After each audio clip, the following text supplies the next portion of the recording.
झंझनाहट से जल्द आराम पाएं। सेंसोडाइन रैपिड रिलीफ के साथ। जब भी मैं ठंडा खाती थी जैसे कि आइसक्रीम, मुझे एक झंझनाहट सी महसूस होती थी। ये बढ़ती जा रही थी ये प्रॉब्लम। पहले ठंडे से शुरू हुई, फिर गर्म खाने से हो रही थी। तब जाके मैंने डेंटिस्ट को दिखाया। उन्होंने कहा कि आप सेंसोडाइन यूज कीजिए। अब मुझे फ्रिज से कुछ ठंडा निकाल के खाना हो तो मुझे दोबारा सोचना नहीं पड़ता है। Presented by Sensodyne। देश रामोत्सव मना रहा है। रामोत्सव के भाव में है देश, और कांग्रेस न्याय यात्रा की तैयारी कर रही है। राहुल जी ने एक यात्रा पहले निकाली थी, भारत जोड़ो यात्रा, और उसका पार्ट 2 वर्जन लाए हैं, वो न्याय यात्रा के नाम से। इस बार भारत जोड़ो नहीं, इस बार न्याय यात्रा। आप कह सकते हैं कि दो शिविर और दो यात्राएं। राजनीति के दो शिविर, एक भाजपा, एक संघ परिवार, एक कांग्रेस और उसके सहयोगी दल। भाजपा के शिविर में राम यात्रा है, कांग्रेस के शिविर में न्याय यात्रा है। हालांकि राहुल गांधी 19 के चुनाव में भी न्याय योजना लेकर आए थे, जिसमें उन्होंने कहा था कि 72,000 रुपया गरीब आदमी के जेब में जाएगा साल में, यानी 6,000 रुपया महीना। लेकिन उनकी बात पर तब देश के गरीब ने भरोसा नहीं किया, इसलिए कांग्रेस को विजयी नहीं बनाया। अन्यथा बात बड़ी थी, 72,000 रुपया साल मुफ्त का राहुल जी की योजना थी। उन्होंने कहा था हम कैश डालेंगे जेब में, नगद नारायण। उसके बाद भी बात नहीं बनी। अब ये दूसरी यात्रा लेकर आ रहे हैं, न्याय यात्रा। यात्राएं दोनों राजनीतिक तौर पर इसलिए महत्वपूर्ण हो जाती हैं क्योंकि लोकसभा का चुनाव बिल्कुल देहरी पर खड़ा है देश के। आप मानकर चलिए कि 22 जनवरी को अयोध्या में लोकार्पण है राम मंदिर का, और उसके बाद लोकसभा चुनाव के लिए मतदान में कितना सा समय बचेगा। मई के मध्य में तो नई सरकार आ जाएगी। मार्च के दूसरे सप्ताह में, अधिकतम मार्च के दूसरे सप्ताह में लोकसभा चुनाव की अधिसूचना जारी हो जाएगी। आचार संहिता लग जाएगी पूरे देश में। इसलिए ये राम यात्रा और न्याय यात्रा महत्वपूर्ण है। और न्याय यात्रा से पहले कांग्रेस ने आज नागपुर भी महत्वपूर्ण है स्थान, क्योंकि वहां राष्ट्रीय स्वयंसेवक संघ का मुख्यालय है रेशमबाग में। तो उसी नागपुर में आज कांग्रेस ने हम तैयार हैं नाम से एक रैली भी कर दी, और उस रैली में राहुल गांधी ने कहा कि भाजपा में राजाओं वाला सिस्टम चलता है, ऊपर के आदेश को कोई मना नहीं कर सकता, नीचे वालों को बोलने की आजादी नहीं। और उन्होंने कहा भाजपा के एक एमपी ने मुझे बताया कि भाजपा के अंदर गुलामी है, और कहा वो एमपी पहले कांग्रेसी था, भाजपाई है।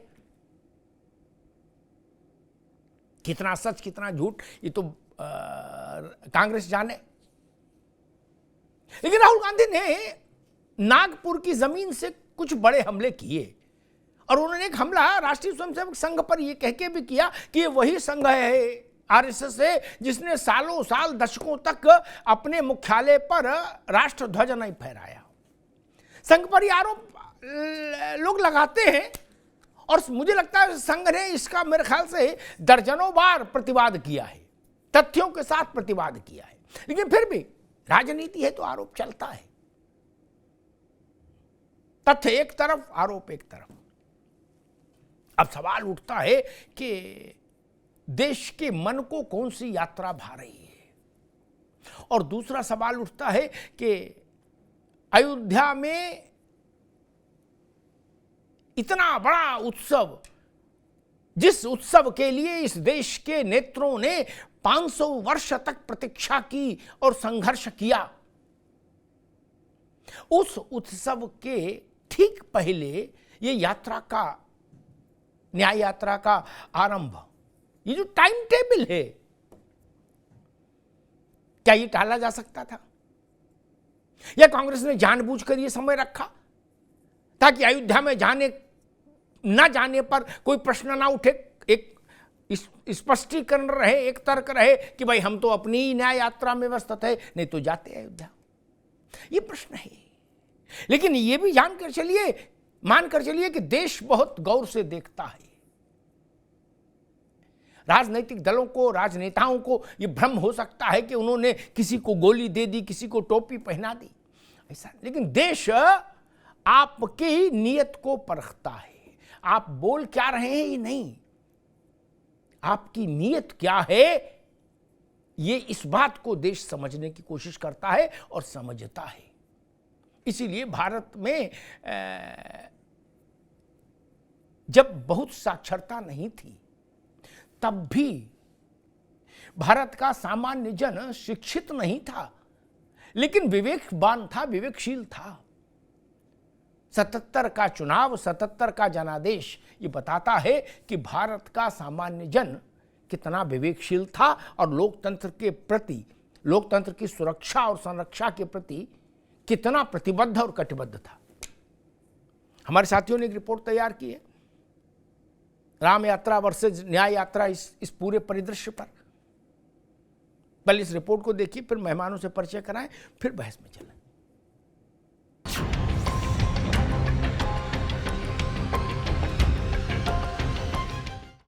एक बहुत बड़ी संख्या में हम मिलकर एक संदेश देना चाहते हैं देश को। अब राहुल गांधी जी के नेतृत्व में कांग्रेस पार्टी भारत न्याय यात्रा निकालने वाली है। अब न्याय यात्रा पर निकलेंगे तो कौन सा तीर मार लेंगे? भगवान बुलाते हैं तो हम सब जाते हैं। 2024 की चुनावी बिसात पर चले जा रहे अपने अपने दांव पेच में अब एक और नया मोड़ आ गया है और इस मोड़ पर आमने सामने है बीजेपी की राम यात्रा और कांग्रेस की न्याय यात्रा। दरअसल 22 जनवरी को अयोध्या में भव्य और दिव्य राम मंदिर में रामलला की प्राण प्रतिष्ठा होनी है। नरेंद्र मोदी की अगुवाई में बीजेपी इसे सदी का सबसे बड़ा उत्सव बनाने की तैयारी में जुटी है और इसी बीच राहुल गांधी की अगुवाई में कांग्रेस ने 14 जनवरी से राहुल गांधी की न्याय यात्रा का ऐलान किया है। भारत जोड़ो यात्रा के बाद अब राहुल गांधी जी के नेतृत्व में कांग्रेस पार्टी भारत न्याय यात्रा निकालने वाली है। 14 जनवरी से लेकर 20 मार्च तक 6,200 किलोमीटर लंबी भारत न्याय यात्रा 14 राज्यों से गुजरेगी। मणिपुर में शुरुआत होगी और यह समाप्त होगी मुंबई में। सियासी गलियारों में जो सवाल उठ रहे हैं वो राहुल गांधी की इस यात्रा की टाइमिंग को लेकर ही उठ रहे हैं, क्योंकि राम मंदिर की तारीख तो पहले से तय थी। फिर राहुल गांधी ने यात्रा के लिए यही तारीख क्यों चुनी? जिस वक्त देश के गांव गलियारों में राम नाम गूंज रहा होगा, उस दौरान राहुल का पूर्वोत्तर से पश्चिम भारत तक न्याय का नारा कोई गूंज छोड़ पाएगा? क्या बीजेपी के हिंदुत्व वाले एजेंडे के सामने कोई बड़ी सियासी लकीर खींच पाएंगे राहुल गांधी? न्याय यात्रा, जब वो भारत यात्रा खत्म किए थे तो सारे चुनाव में हार गए थे। अब न्याय यात्रा पर निकलेंगे तो कौन सा तीर मार लेंगे? वैसे तो राहुल गांधी ने न्याय यात्रा के लिए मकर संक्रांति के दिन को चुना है, वहीं बीजेपी भी इस प्राण प्रतिष्ठा के आयोजन में कोई कोर कसर नहीं छोड़ना चाहती। बीजेपी ने एक गुगली न्योते के मामले में भी फेंकी है, जिस पर विपक्ष कह रहा है कि ये पवित्रता नहीं, पॉलिटिक्स का प्रोग्राम है। वहीं अखिलेश यादव अभी भी भगवान भरोसे हैं।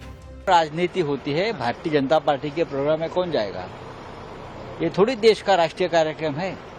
ये बीजेपी एक अपना खुद का उत्सव और प्रचार या सभा रैली ये कर रही है। उसमें पवित्रता कहाँ है? भगवान हम सब लोग उस परंपरा को मानते हैं और हमारे पूर्वज और हम लोगों के समाज में माना जाता है कि जब भगवान बुलाते हैं तभी दर्शन पाते हैं आप। बिना बुलाए कोई नहीं जाता, भगवान बुलाते हैं तो हम सब जाते हैं। बहरहाल राहुल गांधी मणिपुर से मुंबई तक करीब 6,200 किलोमीटर की यात्रा 67 दिनों में पूरी करेंगे। ये यात्रा करीब 14 राज्यों के 85 जिलों से होकर गुजरेगी। इसमें उत्तर प्रदेश भी शामिल है।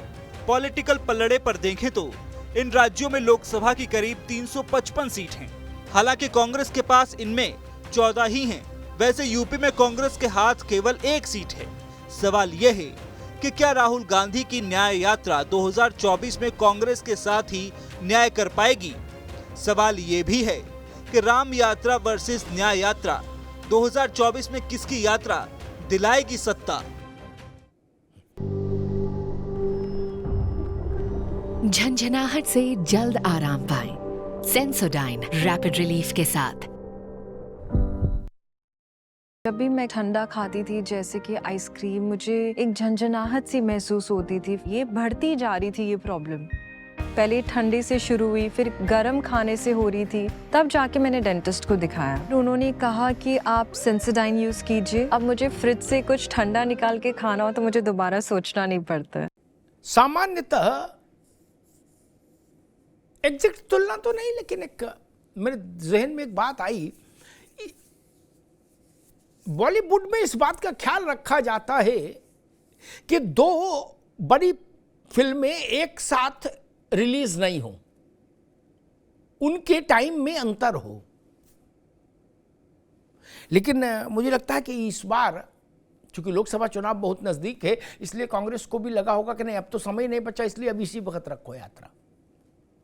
मेहमानों से आपका परिचय करा दें। आर.के. मिश्रा जी हैं, भारतीय जनता पार्टी के प्रवक्ता। आर.के. मिश्रा जी का बहुत स्वागत है। तारिक खान हैं, समाजवादी पार्टी के प्रवक्ता। तारिक खान जी का स्वागत है। राज शर्मा साहब हैं, कांग्रेस के नेता। राज भाई का स्वागत है। अरविंद सिंह जी हैं, राजनीतिक विश्लेषक। अरविंद जी का बहुत बहुत स्वागत है। अरविंद जी, आपसे बात शुरू करूंगा, फिर राजनीतिक मित्रों के पास जाऊंगा। राम यात्रा वर्सेस न्याय यात्रा, चर्चा हो रही है कि चूंकि गांव देहात शहर कस्बा पूरे भारत में आलोड़न है एक तरह का राम मंदिर को लेकर, और स्वाभाविक भी है, 500 वर्ष की प्रतीक्षा है जिसके बाद ये मुहूर्त आया है। और जिन लोगों को मान लीजिए नहीं समझ में आ रहा हो, वो लोग अगर गांव में वो जाएंगे, हाट बाजार में जाएंगे सामान्य व्यक्ति बन के और जनता से चर्चा करेंगे, तो शायद उनको ये समझ में आएगा कि राम मंदिर का मुद्दा भारत के मन के हृदय के कितना करीब है। वो दिल्ली में कलकत्ता में शायद न कम समझ आए, लेकिन एटा इटावा बेगूसराय नवादा में जाओ तो समझ में आएगा कि जनता से पूछो आम आदमी से तो वो कैसा भावुक हो रहा है, उसकी आंख से आंसू निकल रहा है। उस परिस्थिति में कांग्रेस ने अचानक से ये न्याय यात्रा शुरू कर दी। बोले जी हम भी उसी समय एक यात्रा लेके चलेंगे, न्याय यात्रा। क्या लगता है इसके पीछे अरविंद जी? देखिए अमिताभ जी, गोस्वामी तुलसीदास जी ने लिखा है कि जाके प्रभु दारुण दिख दीन्हा, ताके मति पहले हर लीना। ये कांग्रेस के लिए बहुत दुर्भाग्यपूर्ण स्थिति है कि कांग्रेस भारतीय जनता पार्टी से लड़ते लड़ते अब राम से, हिंदुत्व से और भारतीय संस्कृति से लड़ने लगी।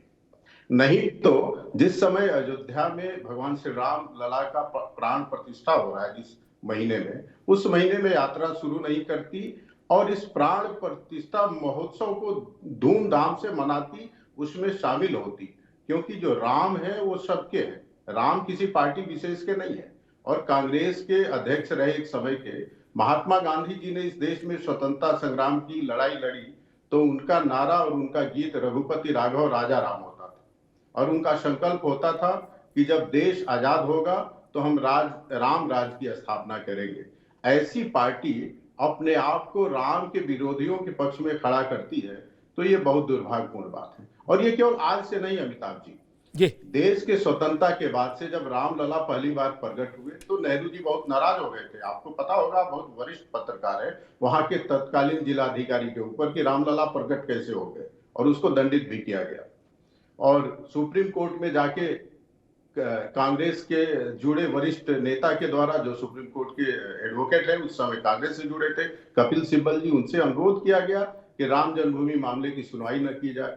और नहीं तो जब यूपीए सरकार थी तो सुप्रीम कोर्ट में इन्होंने एफिडेविट दिया है कि राम का अस्तित्व ही नहीं है। तो मुझे लगता है ये दुर्भाग्य की निशानी है। कांग्रेस के अंदर थोड़ा भी न्याय होता, थोड़ी भी सुमति होती, विवेक होता, तो भाजपा से लड़ते। राम से लड़ने का काम और हिंदुत्व से लड़ने का काम ये लोग नहीं करते। ठीक है अरविंद जी। राज शर्मा साहब,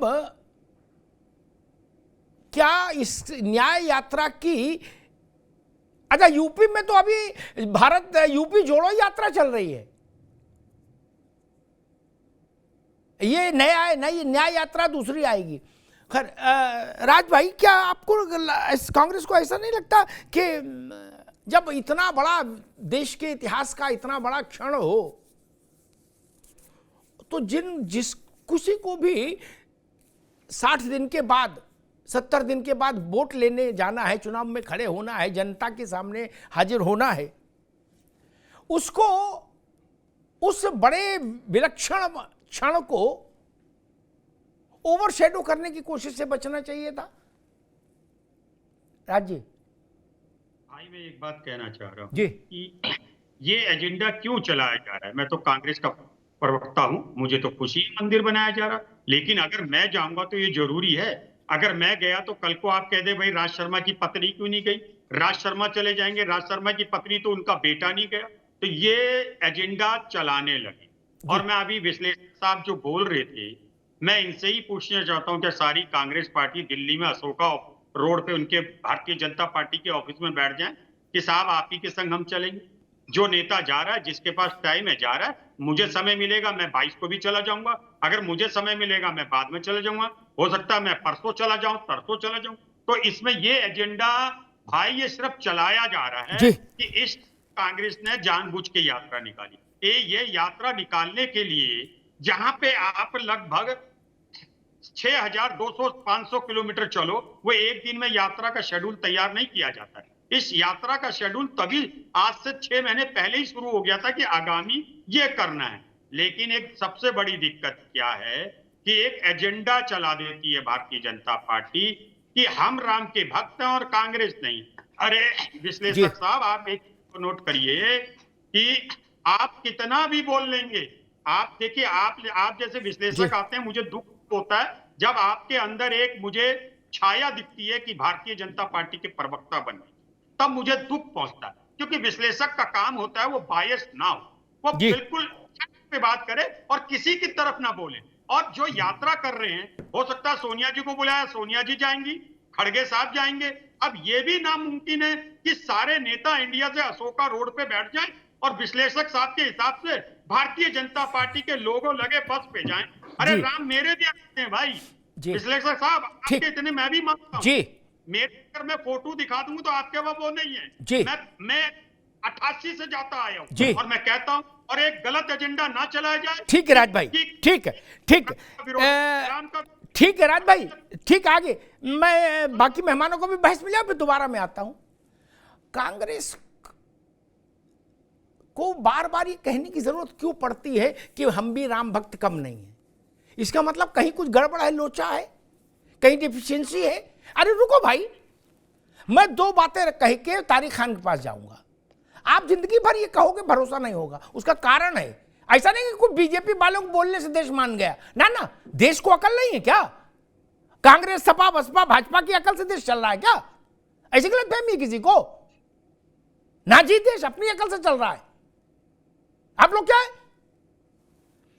कांग्रेस को 2-3 बातें मैं कहूंगा कि क्यों भरोसा नहीं देश करता है, कि आपके मन में भी बहुत ज्यादा राम का प्रेम है, बता दे रहा हूं। अगली बार जब अवसर आए तो उस पर उत्तर जरूर दे दीजिएगा। आपके समय में कहा गया राम फिक्शनल कैरेक्टर हैं। भारत जैसे देश में ऐसी अभद्र बात कहने की जरूरत क्या थी? और साहस क्यों हुआ किसी सरकार का जो हमारे वोट से चुन के आई? किसी अमेरिका में कोई सरकार ये कह सकती है कि ईसा मसीह फिक्शनल है? इस्लामिक वर्ल्ड में कोई माइकल लाल कह सकता है कि मोहम्मद साहब फिक्शनल है? आपने ऐसी मूर्खता क्यों की तो झेलो। अब तो गले में सांप लटक गया। अब ये जब तक जिए हुए तब तक लटका रहेगा सांप, ये नहीं उतरता, चाहे टीवी तोड़ दो गुस्से में, ये रहेगा। दूसरी बात, चलो सिब्बल ने कहा कि 19 के चुनाव तक अयोध्या पर सुनवाई स्थगित कर दो। हुजूर, क्यों भाई? पूरा देश कह रहा था कि जल्दी से जल्दी फैसला आए, राम विराजमान हो। कांग्रेस पार्टी कह रही थी नहीं, तब भी नहीं माने। राज भाई, दिक्कत तो आपके घर में है। अरविंद जी के कहने से या दूसरे कहने से कुछ नहीं हो रहा है देश में। आप अपना पार्टी चाल चलन सुधारे तो सब ठीक हो जाए। हम सुधरेंगे, जग सुधरेगा, कांग्रेस की सुधरना होगा। आज आपके बड़े नेता, दलित चेहरे कांग्रेस के खड़गे जी के बाद, वो भी छोटे नेता नहीं है, उनका भी अपना बड़ा कारोबार है, डॉक्टर उदित राज, उन्होंने कहा कि ये राम मंदिर का लोकार्पण मई के बाद होना चाहिए था, चुनाव के बाद। लो कर लो बात। ऐसी बातें बोलोगे और फिर कहोगे कि हम भाजपा से ज्यादा बड़े वो हैं। ना भाई साहब, जनता को बौरा समझ रहे हो क्या? बौरा है क्या? जनता बौरी है। आप लोग च्यवनप्राश खाते हो और जनता घास खा रही क्या? नहीं ना मित्र। और क्या ये बात गलत है? क्या ये बात गलत है कि जब गोविंद बल्लभ पंत को पंडित जी ने पूछा कि रामलला कहां से प्रकट हो गए, हटवाइए इनको, ये तो भला हो गोविंद बल्लभ पंत का, जो उस समय उत्तर प्रदेश के मुख्यमंत्री थे, उन्होंने कहा पंडित जी अब हट नहीं सकते। ये तो इतिहास में दर्ज है ना मित्र। मान लीजिए आप चंदन लगा भी लो रामनामी और रामनामी ओढ़ लो, उससे इतिहास का वो पन्ना तो नहीं फाड़ सकते हम जो नेहरू जी का है? नहीं फाड़ सकते ना भैया। तो ये तो मानना पड़ेगा। ये वैसी ही बात है जैसे आजादी की लड़ाई में कांग्रेस को श्रेय मिलता है ना, मिलता है ना राज भाई। तो वैसे ही अयोध्या के प्रश्न पर भाजपा को श्रेय से आप नहीं रोक सकते। उसने 4 सरकारें कुर्बान की हैं, बहुत लंबी बात है, मैं उसमें नहीं जाता। लेकिन आपके यहां ऐसे ऐसे बागड़ बिल्ला आए जिन्होंने ऐसी ऐसी बातें अयोध्या पे बोल दी कि नरक हो गया। अब आप कहीं भागो, वो बातें आपका पीछा नहीं छोड़ेंगी। खैर, तारिक खान साहब, आपके अलायंस पार्टनर कांग्रेस इस यात्रा में उत्तर प्रदेश भी आएगी, ठीक। हालांकि 355 सीटों लोकसभा क्षेत्रों का ये रूट है, जिसमें कांग्रेस के पास 14 है, केवल 14 राज्य और 14 सीटें उत्तर प्रदेश में आएंगे। एक यात्रा तो खैर उत्तर प्रदेश में निकली रही है अजय राय वाली, वो यूपी जोड़ो है, ये भारत न्याय यात्रा है। क्या कांग्रेस की ये यात्रा गठबंधन की केमिस्ट्री को प्रभावित करेगी? स्वाभाविक है, कांग्रेस जब पूरा जोर लगा के हैया वहां करेगी उत्तर प्रदेश में और राहुल गांधी खुद कमान संभालेंगे, तो उसका लोड तो गठबंधन पर ही आएगा, साथ ही पार्टनर पर ही आएगा। तारिक खान साहब, लोड क्या, मुझे लगता है कि ये तो पूरी तरीके से जो फायदा है वो गठबंधन को ही मिलेगा। अगर यात्रा निकल रही है तो यात्रा से क्या नुकसान हो जाएगा? या यात्रा में राहुल गांधी कहेंगे जाकर कि ऐसा है कांग्रेस को वोट दे देना और जहां समाजवादी का साइकिल का चुनाव निशान होगा वहां वोट नहीं देना, ऐसा कहेंगे क्या? ऐसा तो गठबंधन कहेगा नहीं। मेरा मतलब दूसरा, मैं उसको और स्पष्ट कर दूं, मुझे लगा शायद आप समझ ही लोगे, इतना इशारा बहुत नहीं चलेगा, और उसको खोल के देता हूं। तब कांग्रेस 2 पैर पर पैर रख के बैठेगी मीटिंग में और कहेगी 22 सीटें हम लड़ेंगे, चूंकि हम एक बार जीते थे 22 सीटें और राहुल जी के नेतृत्व में जीते थे। हालांकि जीते वो इसलिए थे कि मुलायम सिंह कल्याण सिंह एक हो गए थे, ठीक। तब वहां से बात शुरू होगी भाई साहब, है ना?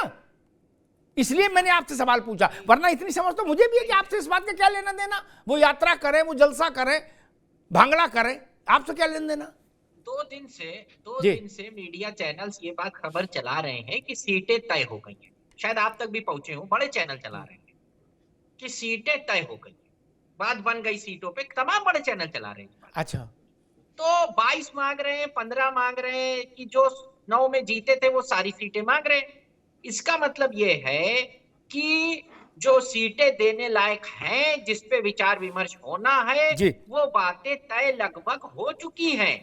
अब उसमें बहुत ज्यादा बातें करने का विषय नहीं बचा है, सीटों का मामला हो गया, सीटें तय हो गई। अभी आप बता रहे थे कि कपिल सिब्बल ने ये कहा, संजय निषाद ने कहा कि भगवान राम दशरथ के बेटे नहीं थे। ये पाप है कि पुण्य है? संजय निषाद किसके साथ है? भाजपा के साथ नहीं है भाई, उसका तो समाजवादी पार्टी के साथ अलायंस है। कल अभी हमसे गले मिला था वो और कह रहा था कि हम तो तुम्हारे समर्थक हैं। संजय निषाद की पार्टी निषाद समाज पार्टी भाजपा की साथी नहीं है, समाजवादी पार्टी के साथ है, इंडिया गठबंधन का हिस्सा है। और ये पुण्य का काम है कि भगवान राम दशरथ के बेटे नहीं थे, यह कहना पुण्य है। और ऐसे आदमी को मंत्री बना देना चाहिए, सांसद बना देना चाहिए, कैबिनेट मंत्री बना देना चाहिए। नरेश अग्रवाल विस्की में रम में कहा, कैसे कहूं, भूल गया हूं मैं, आप तो जानते ही हैं। उनके बेटे मंत्री हैं, आबकारी मंत्री हैं, शायद आबकारी मंत्री, ये भी पुण्य है।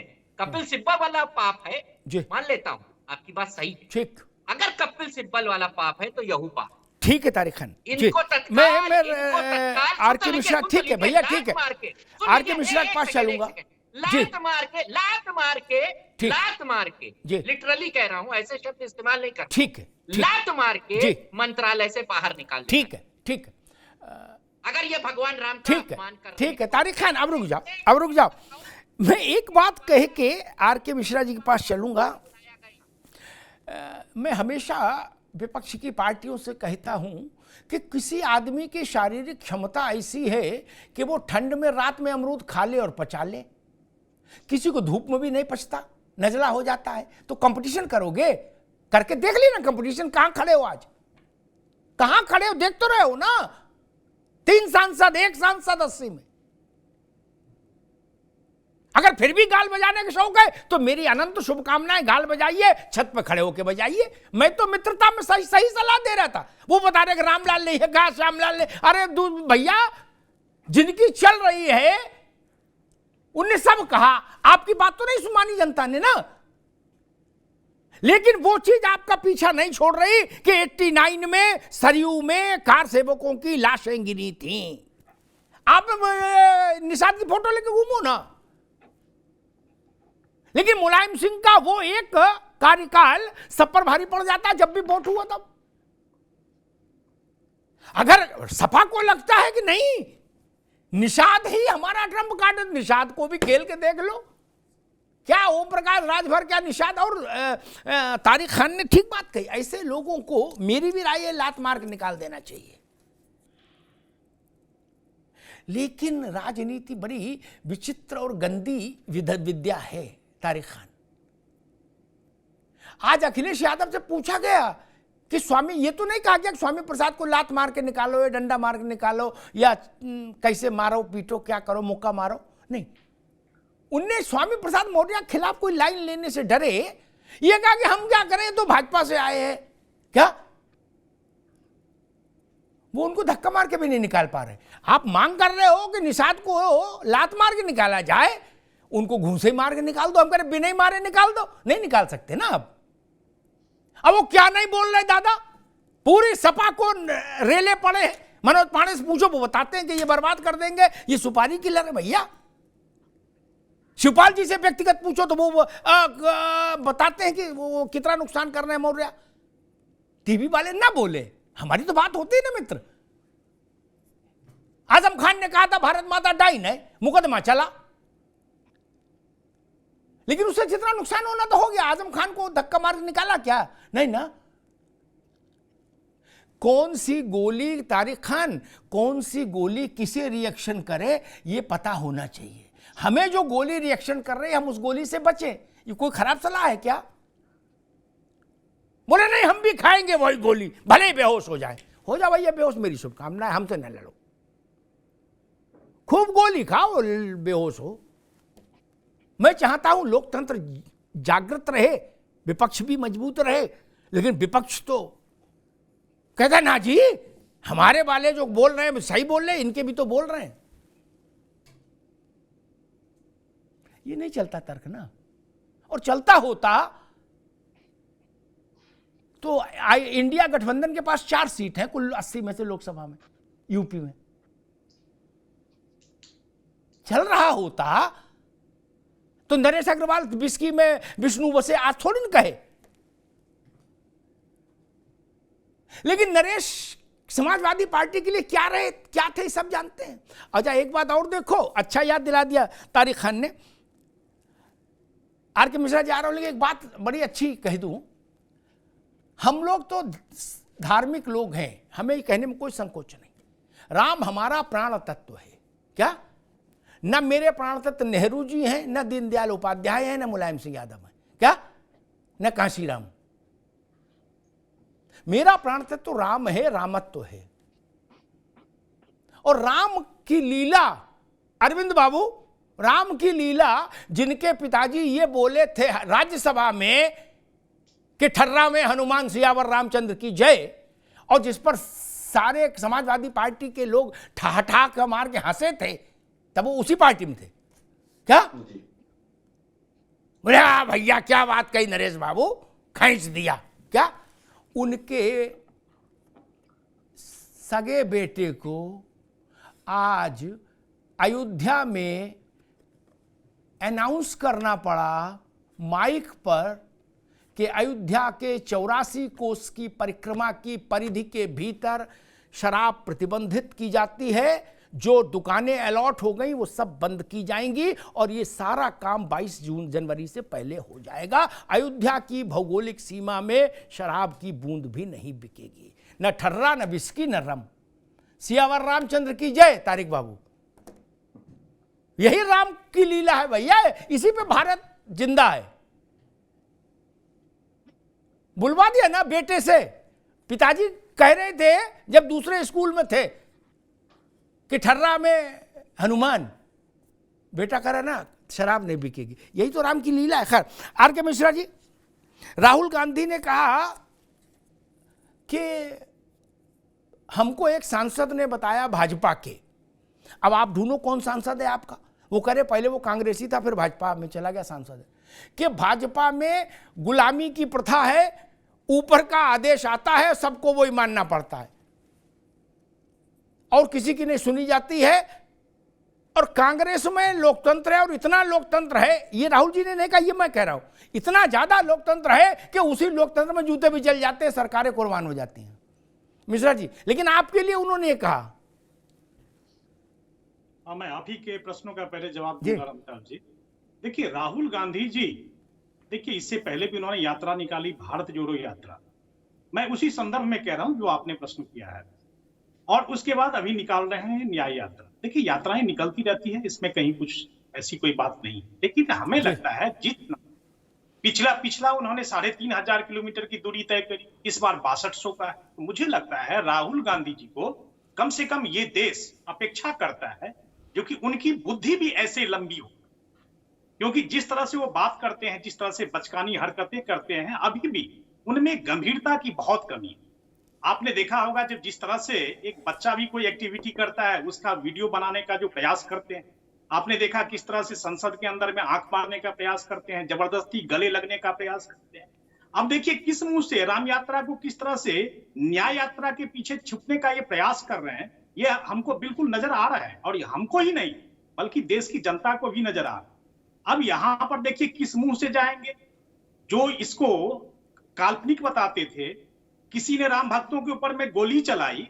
तारिक साहब से मैं बहुत इत्तेफाक रखता हूं, क्योंकि इसलिए उन्होंने ये कहा है कि जिसने भी धर्म ग्रंथ और धर्म के बारे में जिसने भी अगर कोई टिक्का टिप्पणी करी है उनको बिल्कुल बहिष्कार होना चाहिए। मैं ऐसे शब्द तो प्रयोग नहीं करूंगा जो मैं लात मार करके भगा देना चाहिए, लेकिन एक चीज बता दीजिए, जनता तो लात मार के भगा ही रही है, हम नहीं कर रहे हैं, जनता तो लात मार के भगा ही रही है। 2014 में आपने देखा जो विपक्ष में बैठने लायक नहीं छोड़ा, 2019 में विपक्ष में बैठने लायक नहीं छोड़ा।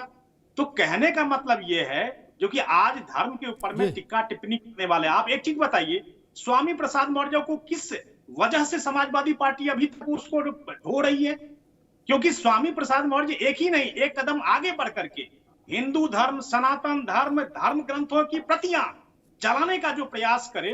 आप एक चीज बताइए, जो कि यहां पर अगर वो स्वामी प्रसाद मौर्य किसी गली से अगर निकल जाए, उनकी क्या दुर्दशा होगी? जो सनातन धर्म ग्रंथों को मानने वाले व्यक्ति हैं, जो राम भगवान को अपने हृदय में बसाने की बात करते हैं, उनकी क्या स्थिति होगी? तो समाजवादी पार्टी केवल उपदेश देने का जो काम करती है, मुझे लगता है उनको अपने अंदर में मंथन करना चाहिए। निश्चित तौर पर मैंने पहले ही कहा अमिताभ जी, जो कि ऐसे टिक्का टिप्पणी करने वाले व्यक्ति का बिल्कुल सामाजिक बहिष्कार होना चाहिए। और लेकिन समाजवादी पार्टी ऐसा नहीं करेगी, क्योंकि पिछला इतिहास इनका ऐसे खूनों से रंगा हुआ है, जिन्होंने राम भक्तों के ऊपर में गोलियां चलाने का प्रयास किया था। आज वही राम यात्रा की वजह से आज हम लोगों ने अक्षत यात्रा में शिरकत की है। हम लोगों ने अक्षत यात्रा भी निकल रही है। आप देखेंगे 22 जनवरी को जिस तरह से राम भगवान की प्राण प्रतिष्ठा हो रही है, तो ये विश्व ही नहीं, देश ही नहीं, विश्व के अंदर में भी जिस तरह से एक माहौल बना हुआ है, ये विपक्षी दलों को पच नहीं रहा है। और इसको पचाने का जो प्रयास कर रहे हैं, ये मुझे लगता है क्योंकि ये न्याय यात्रा उसी के कड़ी है। और मुझे लगता है इसके ऊपर में जरूर इनको सोचना चाहिए। जी, ठीक बात है। झंझनाहट से जल्द आराम पाएं। सेंसोडाइन रैपिड रिलीफ के साथ। जब भी मैं ठंडा खाती थी, जैसे कि आइसक्रीम, मुझे एक झंझनाहट सी महसूस होती थी। ये बढ़ती जा रही थी ये प्रॉब्लम। पहले ठंडे से शुरू हुई, फिर गर्म खाने से हो रही थी। तब जाके मैंने डेंटिस्ट को दिखाया। उन्होंने कहा कि आप सेंसोडाइन यूज कीजिए। अब मुझे फ्रिज से कुछ ठंडा निकाल के खाना हो तो मुझे दोबारा सोचना नहीं पड़ता। एक चीज मैं राज शर्मा साहब और तारिक खान साहब दोनों से, मतलब विपक्ष से कहूंगा, आपके वचन के पीछे कर्म भी खड़ा होना चाहिए। मेरी बात को स्पोर्ट्समैनशिप में लीजिएगा, स्पिरिट में, नहीं तो परिणाम तो वही आएगा जो आना है। आप यहां टीवी पे बोल के निकल जाओगे, जनता तो वोट देगी ना। अगर हम ये कहें अरविंद बाबू कि राम सबके हैं, भाजपा के ठेकेदार नहीं, ओके, हम इस बात के पक्ष में खड़े हैं, हाँ सही बात है तारिक। लेकिन देश भर के हर न्याय पंचायत में एक यात्रा निकल रही है, राम मंदिर बनने के उल्लास की यात्रा, जिसमें कलश में पीले चावल हैं जो अयोध्या से आए हैं रामलला के उससे पूजित होकर। ठीक, मैं अभी पिछले इतवार को, हाँ ये जो इतवार बीता है, नैनीताल में था राज भाई, वहां माल रोड पर यात्रा निकल रही थी, शोभा यात्रा, और देश भर में निकल रही। कोई कांग्रेसी नहीं आया उसमें, कोई सपा वाला नहीं, कोई बसपा वाला नहीं। क्यों भाई? वो तो अक्षत शोभा कलश यात्रा थी, भाजपा इसकी शोभा यात्रा नहीं थी, ना आरएसएस की यात्रा थी। कांग्रेसी लोगों को उसमें जाना चाहिए था, सपाइयों को जाना चाहिए था, बसपाइयों को जाना चाहिए था, नहीं जाना चाहिए था। आओगे जाओगे कहीं नहीं और कहोगे राम हमारे भी हैं, भाजपा कौन होती है? तो जाओ आओ भी ना, मैं तो यही निवेदन कर रहा हूं। तारिक बाबू ये गलत तो नहीं करा भाई? फिर जाओ आओ। मान लो शिवपाल जी कोई भेज देते, कहते चलो चाचा तुम ही ठंड में अयोध्या घूम आओ, फोटो वोटो डालो, कुछ तो माहौल बने। नहीं गए। अनवाला अखिलेश जी घूम आते तो कोई पुलिस पकड़ रही थी या उनको टिकट लेनी थी यूपी रोडवेज में? वो निकलने का मन करते तो तारिक जैसे कम से कम 1000 नौजवान 500 4 पहिया गाड़ी लेके तो कारवां बनाई देते। नहीं, जाते वहां अच्छा प्रणाम करते, देश का मन खुश होता कि चलो भाई मुलायम सिंह को छोड़ो, अखिलेश जी को देखो। नहीं, फिर आप ये कहोगे कि ना भाई ये भाजपा वाले कौन होते, हमको समझो। तो कुछ करो भी तो समझने लायक। आप इस बात से हृदय से सहमत हैं कि नहीं, कि जब तक हमारे वचन में कर्म शामिल नहीं होगा, असीम 3 ही सीट आएंगी? तारिक खान।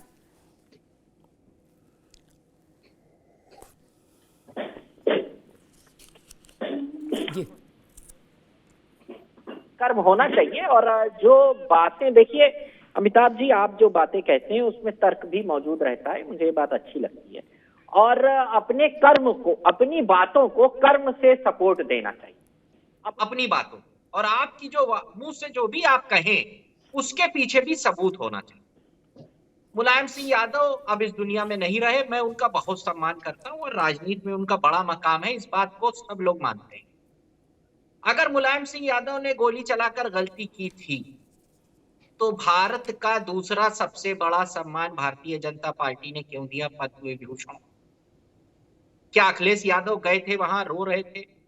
क्या तारिक खान गए थे वहां रो रहे थे भाजपा के सामने कि मुलायम सिंह यादव को सम्मान दे दो, ले लो वापस? मुलायम सिंह यादव ने जो शपथ ली थी और सुप्रीम कोर्ट में लिख के दिया था कि हम उस भूमि की रक्षा करेंगे, और एक मुख्यमंत्री का धर्म ना हिंदू ना मुसलमान ना सिख ना ईसाई, जो मुख्यमंत्री के रूप में शपथ ली वो सबसे बड़ा धर्म, अगर मुलायम सिंह यादव ने उसका निर्वहन किया तो मुलायम सिंह यादव ने कुछ गलत नहीं किया था, एकदम सही किया था। गलत कल्याण सिंह ने किया था, जब बाबरी मस्जिद गिराई गई तो कल्याण सिंह के ऊपर मुकदमा हुआ, और कार सेवक जब मरे तो मुकदमा नहीं हुआ। मुलायम सिंह ने यह भी कहा कि जो हुआ गलत हुआ, हमें अफसोस, हमें अफसोस है, लेकिन अब नेताजी इस दुनिया में नहीं रहे। ठीक बात। उनके ऊपर सवाल उठाना बंद कर देना चाहिए, मेरा ऐसा मानना। नहीं, नेताजी के ऊपर सवाल उठाना बंद कर देना चाहिए। सवाल भैया, अब ठीक है, आगे बात आपकी, आपने अच्छे से रखी। नेताजी पर सवाल उठना इसलिए बंद नहीं हो सकता बाबू, सवाल गांधी पर भी उठता है, अंबेडकर पर उठता है, नेताजी तो क्या क्यों नहीं उठेगा? वो सवाल तो उठेगा। मसला वो नहीं, मैं आर के मिश्रा आपको अवसर दूंगा, जो बात समाजवादी पार्टी ने कही कि फिर आपने पद्म भूषण क्यों दिया, लेकिन मैं एक अपनी व्यक्तिगत टिप्पणी कर दूं समाजवादी मित्रों के लिए, क्योंकि उनकी पार्टी में भी मेरे बहुत मित्र हैं।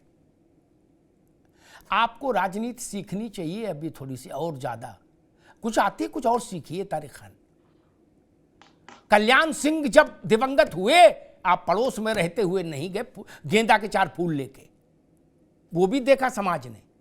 और मुलायम सिंह जी को क्या सम्मान दिया भाजपा ने, वो भी देखा समाज ने। भारत में एक सामाजिक न्याय का समाज भी है ना, ये राजनीति सीखने की चीज है भाई। टीवी पे बहस से थोड़ी वोट बढ़ता करता है, करने से कर्म कर्म। भाजपा तो गांव में जाके कह रही है कि देखिए मुलायम सिंह ने ऐसा ऐसा काम किया, फिर भी हमने कहा चलो भाई पिछड़ों के नेता हैं, इन्हें दो। तब आप क्या उत्तर देंगे कि जब देश का प्रधानमंत्री से लेकर सब लोग वहां गए कल्याण सिंह को श्रद्धांजलि देने, तो आप घर से नहीं निकले? अरे गुलाब के गेंदे के फूल ले लेते ना, क्यों? आपकी तो गठबंधन भी रहा था उनसे। चूक जाते हो मित्र, वहीं फंस जाते हो। खैर, एक छोटा सा स्पष्टीकरण आर के मिश्रा दीजिए, फिर मैं राज शर्मा जी के पास जाऊंगा। मात्र छोटा सा ही दूंगा टिप्पणी। देखिए, इन्होंने तारिक जी ने कहा जो उनको आपने पद्म भूषण क्यों दिया। हाँ। पद्म भूषण देने के लिए आप क्राइटेरिया पढ़िए। क्राइटेरिया पढ़ने के बाद आपको पता चलेगा जो कि राम भक्तों के ऊपर में गोली चलाई, इसलिए उनको क्यों आपने दिया, ये कोई पैमाना नहीं है वहां पर पद्म भूषण को देने के लिए। ये हम और आप सब समझते, तो इसलिए आप इस चीज का प्रश्न मत उठाइए। देखिए, जो उन्होंने गलती करी है उस चीज को स्वीकार करना सीखिए। मैं मात्र इतना ही कहना चाहूंगा, क्योंकि देखिए, जी 500 साल की प्रतीक्षा के बाद आज हमारे आराध्य राम का आज प्राण प्रतिष्ठा 22 जनवरी को होने जा रहा है। मुझे लगता है जो कि इसमें राजनीतिकरण नहीं हो करके हम सबको बढ़ चढ़ करके अयोध्या आनी चाहिए और उसमें बिल्कुल भाग लेनी चाहिए, सहभागिता सबकी होनी चाहिए। लेकिन जिस तरह से आप लोग वाइस्ड हैं, जिस तरह से आप पूर्वाग्रह से ग्रसित हैं, तो मुझे लगता है जो कि राम भगवान आप लोगों को सबको सद्बुद्धि। जी ठीक बात। राज भाई, एक हाइपोथेटिकल सवाल दिमाग में आ गया। अब तो जो हो रहा है वो देश देख रहा है, लेकिन हम लोग भी चर्चा करते रहे कुछ ना कुछ इस ठंड में। एक सवाल दिमाग में, एक परिस्थिति दिमाग में आ गई। क्या ये अच्छा नहीं होता कि कांग्रेस कहती कि हम देश भर में उल्लास यात्रा निकालेंगे, रामलला का मंदिर बन रहा है, हमको प्रसन्नता है? नहीं, आपका सबसे बड़ा आइकॉनिक फिगर गांधी, गांधी का पूरा जीवन किस पे कट गया? रघुपति राघव राजा राम। क्या दिक्कत है?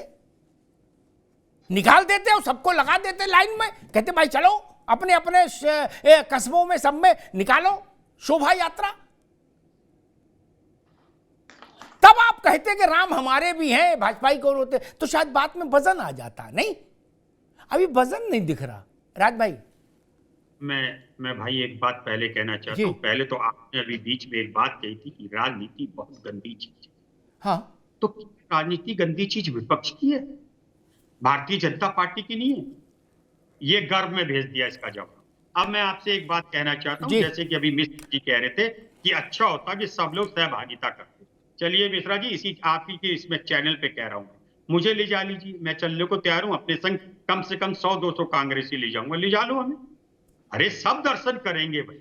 आप अगर हेडमास्टर बन जाओगे तो आपके हिसाब से तो चलेगा नहीं ये देश, ये नहीं चलेगा। और दर्शन हम राम के करने जाएंगे, ये आप नहीं डिसाइड करोगे किस तारीख को जाओ, डिसाइड हमें करना है। और जिस दिन राम पुरुषोत्तम राम को हमें अपने दर्शन कराने होंगे, वो डेट भी डिसाइड, बिल्कुल उस पर सब करेंगे। और ये गलत एजेंडा मत चलाओ। देश में अगर आप हेडमास्टर बनना चाहते हो तो कम से कम पढ़ाना भी सही सीखिए। और आपके शब्दों में कहते हैं, कहावत है बड़ों की कि जब आदमी शक्तिमान हो तो नरम होता है, लेकिन आप लोग घमंडी हो और बहुत लोहे की तरह सख्त हो गए हो। अरे आप क्या कहते हो? आपको नेताओं का नाम लेने की तरीका नहीं मालूम है भाई। आप लोग बोलो तो कम से कम सही से। सहभागिता बताएं, आपको बताएंगे सहभागिता। राज शर्मा जाना चाहता है, ले जाओगे राज शर्मा को? बोलिए, पैसा में अपना खर्च बोलिए, मुझे उस दिन की सिक्योरिटी दीजिए बस, मैं अपना खर्चूंगा, का मोहताज नहीं। बिल्कुल, और ये मत दर्शाने की कोशिश करिए।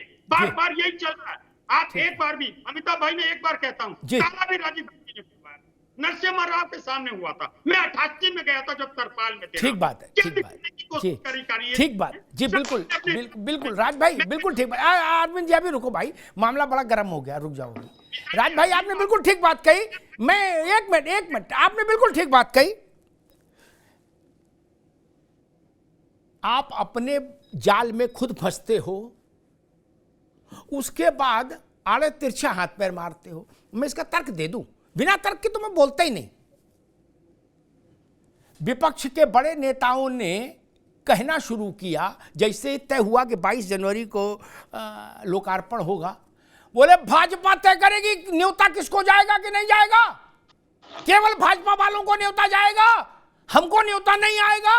अखिलेश यादव, राहुल गांधी, सब ने एक ही स्वर में यही भाषा इस्तेमाल की। उद्धव ठाकरे, इवन पवार साहब, क्या भाजपा ने ही सही, मैं तो इसको और प्रैक्टिकल होके बोल रहा हूं, मुझे तो कोई चुनाव लड़ना नहीं जो मैं पर्देदारी करूं। मान लीजिए भाजपा ने मेज ही पलट दी, बोले अखिलेश यादव को भी न्योता भेजो, उनको मिल गया न्योता, उद्धव ठाकरे को भी मिल गया। क्या श्रीमती सोनिया गांधी, खड़गे जी, अधीर रंजन जी, ममता जी, मायावती जी, केजरीवाल जी, न्योता के साथ मिठाई, मिठाई के साथ रामलला की फोटो मंदिर की, सब मिल घर पे गया। क्या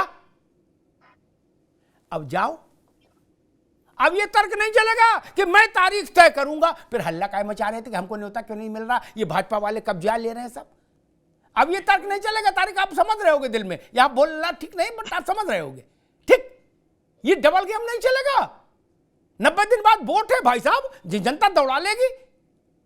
आप मांग रहे थे ना न्योता मिल गया, आप जाइए। ये तर्क ठीक नहीं कि आज मैं खड़े होकर कह दूं कि अमिताभ अग्निहोत्री को 22 को जाइए। नहीं, 22 को क्यों जाने देंगे? एक व्यवस्था होती है किसी भी कार्यक्रम की। कल को हम कहने लगेंगे लाल किला पे हमको झंडा फहराने दीजिए, मैं राष्ट्रभक्त हूं, ये कोई तर्क है? नहीं ना। 23 को जाइए, 100 नहीं 1000 कांग्रेसी लेके जाइए 23 को, स्वागत है, कौन रोक रहा है? अभी चले जाइए, ये 23 को चले जाइए। ये विषय है, इसलिए आप लोग यहां पर फंसे हैं। आपने न्योता मांगा था और आपको लग रहा था कि हम भाजपा को इस पे घेर लेंगे, भाजपा न्योता नहीं मिलने देगी हमको। भाजपा ने कहा खुले न्योता बांटो, खुले बांटो, जो मांगा उसको दो और फोटो खिंचा के सबूत रखो कि देके आए। अब भागो गुरु, कहां तक भागोगे? अधीर रंजन चौधरी क्या करेंगे? खड़गे जी क्या करेंगे? सोनिया जी वो नहीं जाए, बेटे को भेजे, कुछ तो करें।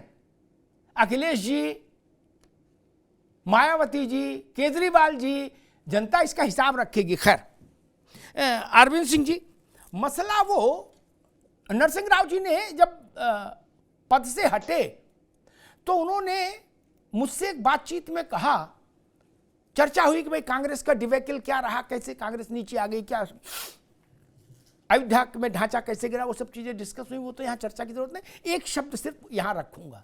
उन्होंने मुझसे कहा कि अग्निहोत्री मैं अपनी पार्टी को समझाता था।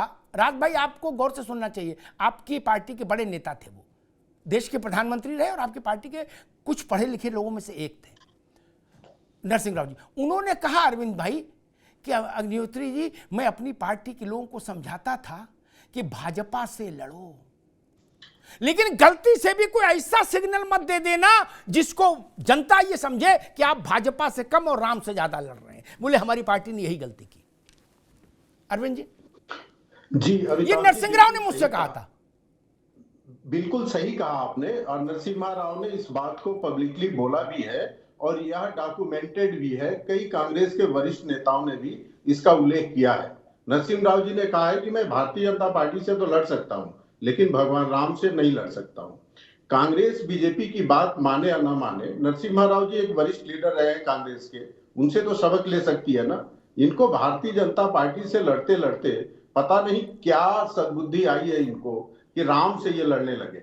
और अमिताभ जी, हमारे मित्र कांग्रेस के नेता राज शर्मा कह रहे थे कि डेट हम तय करेंगे कि अयोध्या कब जाना है, आप तय करिए। लेकिन इतिहास गवाह है, 50 के दशक से लेके और आज तक 7-8 दशक हो चुके।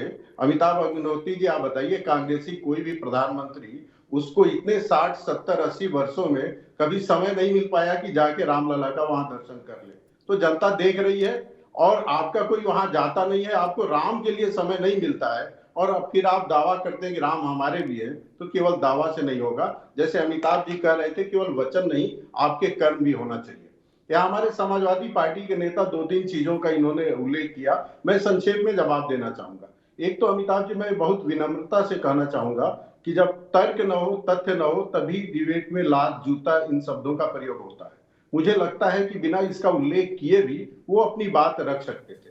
इन्होंने नरेश अग्रवाल की बात की और इन्होंने संजय निषाद की बात की। नरेश अग्रवाल जी ने जब दारू से और भगवान की तुलना की और दारू में भगवान का निवास होता है ऐसा बोला, तो उस समय उस लाइव डिबेट को मैं देख रहा था, और जैसे उन्होंने बोला उस समय समाजवादी पार्टी में थे। आपको शर्म करना चाहिए, पूरे आपके पार्टी के जो भी लीडर वहां राज्यसभा में मौजूद थे, किसी ने भी खंडन नहीं किया। भारतीय जनता पार्टी के भूपेंद्र यादव ने तत्काल प्रतिरोध जताया, विरोध जताया। आदरणीय अरुण जेटली भी सदन में थे, उन्होंने भी विरोध किया, और भारतीय जनता पार्टी के विरोध के नाते नरेश अग्रवाल को तत्काल माफी मांगनी पड़ी। उस सदन में इतिहास गवाह है, आपने कभी उसका विरोध नहीं किया। दूसरा, डॉक्टर संजय अग्रवाल ने जो बात कही थी उन्होंने खेद भी व्यक्त किया है और माफी भी मांगा है, और जिस समय उन्होंने बयान दिया था उस समय भारतीय जनता पार्टी ने तत्काल खंडन किया था। मैं खुश होता कि आपके वहां जो बयान आ रहे हैं राम के खिलाफ, तुलसीदास के खिलाफ और रामचरितमानस के खिलाफ, स्वामी प्रसाद मौर्य का, अखिलेश यादव या कोई पार्टी का बड़ा नेता तत्काल खंडन करता। और आप लात मारने की बात कर रहे हैं। राम जन्मभूमि आंदोलन में मुलायम सिंह जी ने गोली चलाई, लेकिन विश्व हिंदू परिषद ने कभी नहीं कहा कि मुलायम सिंह को लात मार के बाहर कर देना चाहिए। विरोध करने का अपना तरीका है, लोकतंत्र में लात मारने का कोई स्थान नहीं होता है, कानूनन कार्रवाई होती है। अरे रूपक में बोले भाई, उसको भी इतना नहीं ले कि कोई वो लाती उठा के मारे, रूपक में बोले जिसे मुहावरे में कहा जाता है। ठीक है, तारिक मैंने आपकी तरफ से बात कही थी, बोलते समय ठीक। राज शर्मा क्या कहना चाह रहे हैं आप, फिर मैं आर के मिश्रा के पास जाऊंगा। छोटी सी टिप्पणी जी। अमिताभ भाई मेरे ऊपर बोले, वो उनको मुझे जवाब दे देंगे आप जी। राज शर्मा, और मैं आपको बता दूं अरविंद भाई, आप राम लल्ला कह रहे, मैं अपने घर में ये देखो राम लल्ला की फोटो दिखाता हूं, आप दिखाओ राम लल्ला की फोटो। राहुल गांधी को कहो ना, सोनिया जी को भी आप समझाइए। केवल आपने रखने से कांग्रेस सम्मान देती है, ये बात नहीं हो जाती है ना। आप सम्मान देते हैं, आपका अभिनंदन है, लेकिन ये अकल तो राहुल गांधी और सोनिया जी के अंदर भी आना चाहिए ना। अरे आपको विश्वास दिलाने की जरूरत कहां हो रही है? एक मिनट जी। कुछ है अंदर में कुछ है। अरे राज भाई, मैं कहता हूं आप विश्वास दिलाने की यहाँ पर जरूरत मिश्रा जी एक मिनट रुकिए, एक मिनट मिश्रा जी आ रहे हैं, मुझे कनेक्ट कर अभी दोनों को रोकिए।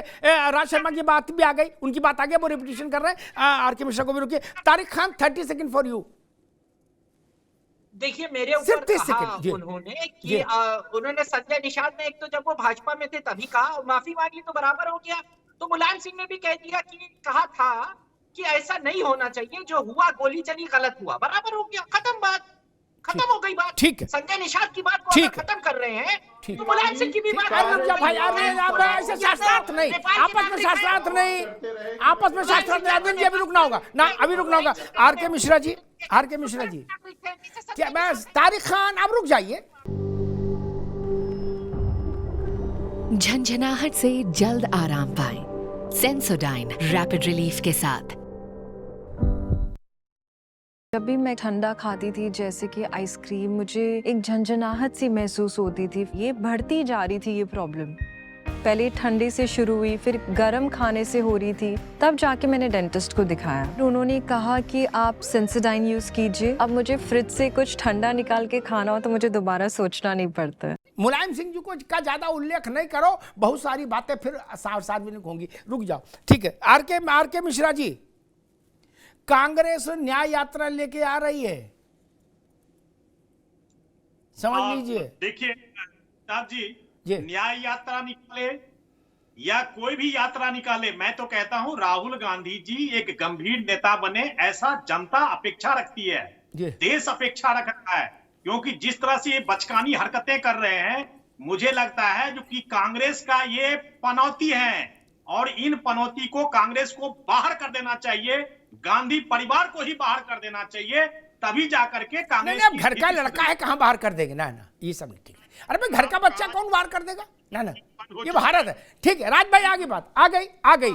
कुछ चीजें मैं रखूंगा, आगे बात राज भाई, ठीक है। मेरी बातें सबके काम आती हैं, कोई बात किसी के काम आएगी, अगली बहस में कोई किसी के काम आएगी। मुलायम सिंह जी का उल्लेख हुआ, मैं एक बात सिर्फ कहूंगा, और मैं संकेत में कहूंगा, मैं बहुत थेतराई नहीं करना चाहता। जो समझ लेंगे उनको प्रणाम, जो नहीं समझे उनको डबल प्रणाम। अपर्णा चुनाव लड़ी थी 17 में, हाँ 17 में हुआ था चुनाव, 12 के बाद 17 में सपा से तारीख। तब घर में झंझट चल रहा था, धतेरे की मची हुई थी। मुलायम सिंह अपर्णा के चुनाव प्रचार में गए, मंच से उन्होंने अयोध्या की घटना का जिक्र किया, पीछे से अपर्णा खींचे कि नेताजी तुम्हें मेरी कसम रहने दो। अब नेताजी उम्र का असर, बोले हमने गोली क्यों चलवाई हम बताते हैं। क्या फिर उन्होंने बताया था क्यों चलवाई। इसलिए सबको प्रणाम, सबको वीडियो मिल जाएगा मित्र, है ना।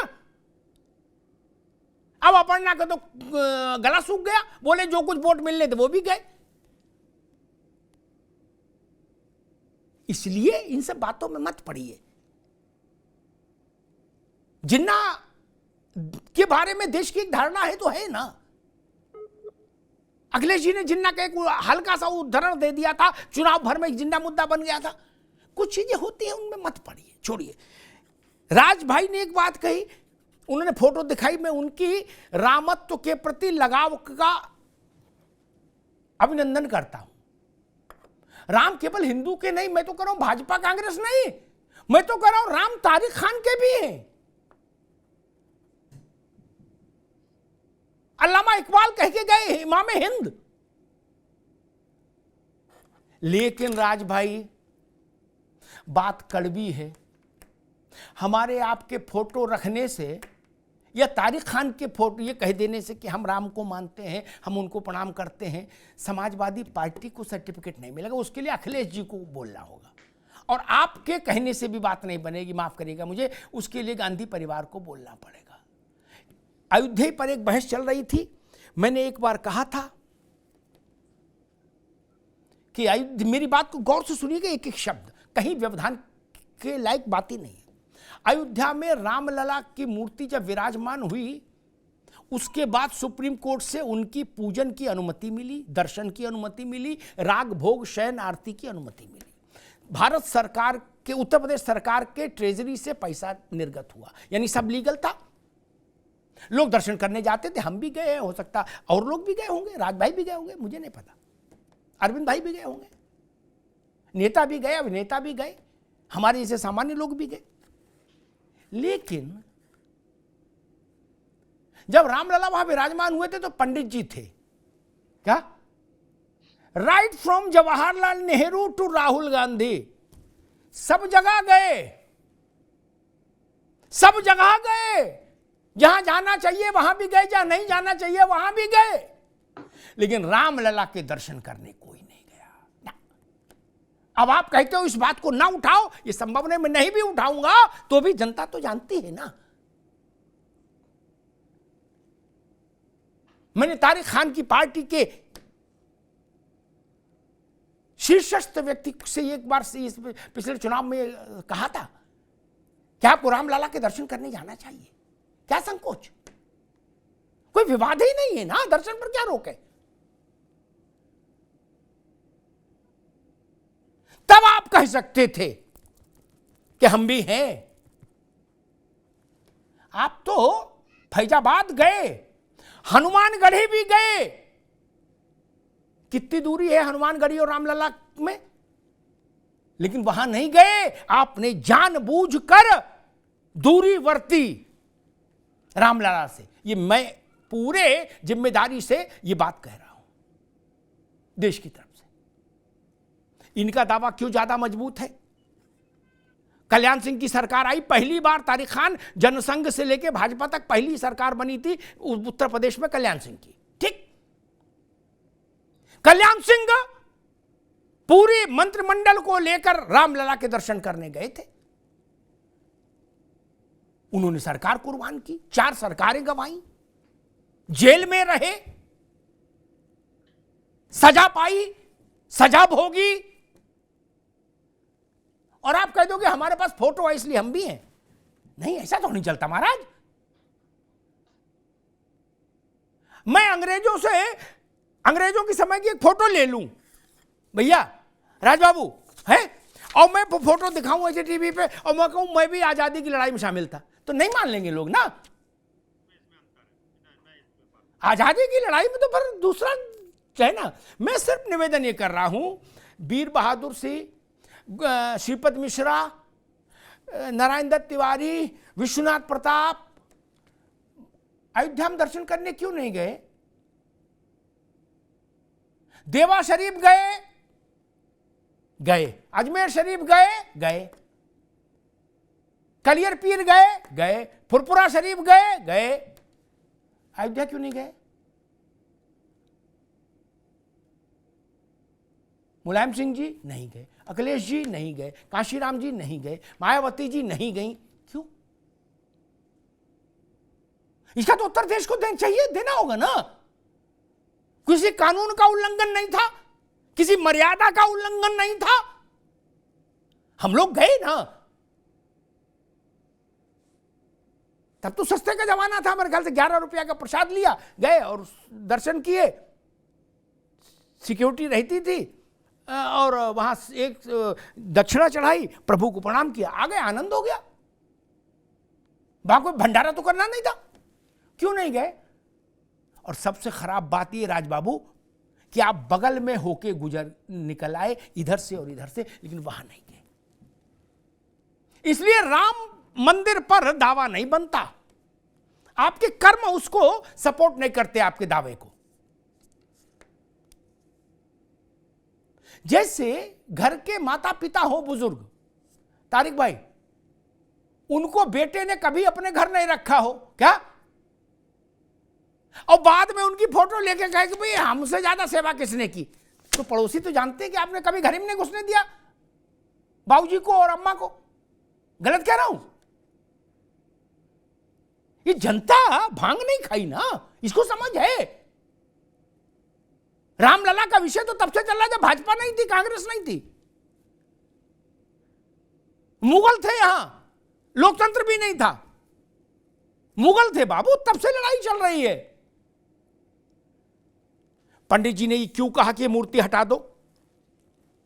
पंडित जी ने ये क्यों नहीं कहा, नेहरू जी ने क्या अच्छा किया पंत जी मैं भी आ रहा हूं दर्शन करने, ये क्यों नहीं कहा? मुलायम सिंह जी उत्तर प्रदेश के 3 बार मुख्यमंत्री रहे, 3 बार। उनको जाना चाहिए था, किस भय में नहीं गए वो जाना चाहिए था। अखिलेश जी को जाना चाहिए था, क्यों नहीं? अगर आप सब लोग गए होते और धुआंधार गए होते तो आज भाजपा की मोनोपोली लोग नहीं मानते ना।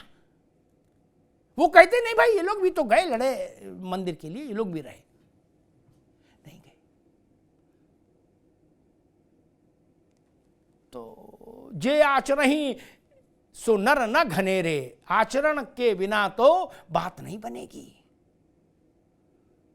रामलला के दरबार में प्रणाम करने में क्या संकोच था? जो संकोच था ना वही भारत की राजनीति का दुर्भाग्य है। कहिए तो मैं उस संकोच को खोल के रख दूं, वरना संकोच शब्द ही ठीक है, मैं खोल के भी रख सकता हूं कि क्या डर था जिसके कारण नहीं जाते थे। योगी आदित्यनाथ मेरे ख्याल से अयोध्या का जो इतना भव्यतम स्वरूप निखरा है उसमें मुख्यमंत्री की व्यक्तिगत मेहनत बहुत बड़ी है योगी आदित्यनाथ की। वो हर महीने गए अयोध्या। कोई कानून का उल्लंघन कर दिया क्या? अयोध्या भारत का हिस्सा नहीं है, वो हमारी विरासत का हिस्सा नहीं है क्या? आप लोग कोई क्यों बड़ा नेता कोई क्यों नहीं गया? प्रियंका जी गांधी परिवार में सर्वाधिक धार्मिक मानी जाती है, ऐसा कहा जाता है। वो बता भी देती हैं कई बार बाइट देते समय कि मैं व्रत हूं, लेकिन प्रियंका जी को भी आप लोगों ने कभी नहीं समझाया कि जाके वहां दर्शन कर लो रामलला के। क्यों? क्या डर था? किसकी नाराजगी का डर था और क्यों था? क्या ये भारत के 110 करोड़ 15 करोड़ लोगों की भावनाओं का अपमान नहीं था मित्र? क्या अमेरिका भी धर्मनिरपेक्ष राष्ट्र है, धार्मिक राज्य नहीं है? क्या वहां ईसा मसीह के साथ ऐसा अस्पृश्यता का व्यवहार हो सकता है? किसी इस्लामिक मुल्क में पैगंबर साहब के साथ ऐसी अस्पृश्यता का व्यवहार हो सकता है किसी पार्टी के द्वारा? क्या नहीं ना। भारत में क्यों किया आप लोगों ने? भाजपा का मतलब नहीं, भाजपा आज हारती हो चुनाव, कल हारती हो आज हारे, उससे हमसे क्या लेना देना। अच्छा काम करेगी जनता जिताएंगे, खराब काम करेंगे हटा देंगे। लेकिन मैं तो बुनियादी सवाल पूछ रहा हूं, रामलला के दर्शन करने भारत के बड़े नेताओं में से कोई क्यों नहीं गया विपक्ष से? पवार साहब आज के नेता हैं, दुनिया में घूमे लेकिन वहां नहीं गए। क्यों नहीं गए?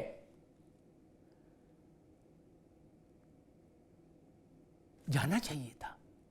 जिस डर से आप नहीं गए वो डर खराब है, उस डर को अभी भी निकाल दीजिए। मैं फिर निवेदन करूंगा पार्टी पॉलिटिक्स से इतर हटके, मेरी बात से तारिक भाई भी सहमत होंगे, राज भाई भी, हृदय से उस डर को निकाल फेंकिए। भारत के आत्म तत्व, भारत की आत्मा के साथ अवगाहन करिए, उधर चलिए। कल राहुल गांधी अयोध्या जा चले जाएं, कौन रोक रहा है? साथ में अखिलेश जी को भी ले जाएं, इंडिया अलायंस निखर के आ जाएगा। क्या कोई गलत बात है क्या वहां जाना? कोई गंदी जगह है क्या? या रात में जाओगे चोरी छुपे? ये मत करिए। दूसरे धार्मिक उस स्थानों पर तो आप छाती ठोक के जाते हो और कहते भाई फोटो ले मेरी। रामलला के जाने में संकोच क्यों? और जो गया है, जिसने कुर्बानी दी है, दोस्त 4 सरकारें कुर्बान करना छोटी बात नहीं किसी पार्टी के लिए, क्योंकि पार्टियों के लिए तो सबसे बड़ी चीज सरकार ही है। जेल में रहना छोटी बात नहीं। मैं फिर कहता हूं, जो बीत गई सो बात गई। ममता जी से लेके सबसे निवेदन है, दक्षिणेश्वरी काली कलकत्ता में, उनके मंदिर में जाने में कोई राजनीति है क्या? तो रामलला के मंदिर में आने में क्या संकोच है? क्या संकोच है? जो संकोच है वो गंदा है, खतरनाक है, डिवाइसिव है, वो विभाजनकारी मानसिकता का संकोच है, वो भारत को स्वीकार्य नहीं हो सकता। भारत में रामत्व के साथ सहभागिता, रामत्व के साथ रामत्व में रमना, ये कोई पार्टी बंदी का विषय नहीं मित्र। इसलिए मैंने निवेदन किया कि जब कोई पार्टी नहीं थी, राजशाही थी, मुगल शाही थी, तब भी भारत के लोग राम मंदिर के लिए लड़ रहे थे, प्राण दे रहे थे। एक आंकड़ा मुझे कहीं से स्मरण में है कि 1.25 लाख से ज्यादा लोगों ने प्राण दिए हैं इस मंदिर के लिए युद्ध में, 1.25 लाख से ज्यादा लोगों ने। ये हमारे माथे का गौरव है, हमारे माथे का चंदन है, ये भारत का अभिनंदन है, भारत का वंदन है। धन्यवाद।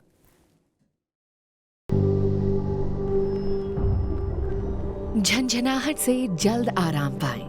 सेंसोडाइन रैपिड रिलीफ के साथ। जब भी मैं ठंडा खाती थी, जैसे कि आइसक्रीम, मुझे एक झंझनाहट सी महसूस होती थी। ये बढ़ती जा रही थी ये प्रॉब्लम। पहले ठंडे से शुरू हुई, फिर गर्म खाने से हो रही थी, तब जाके मैंने डेंटिस्ट को दिखाया। उन्होंने कहा कि आप सेंसोडाइन यूज़ कीजिए। अब मुझे फ्रिज से कुछ ठंडा निकाल के खाना हो तो मुझे दोबारा सोचना नहीं पड़ता है।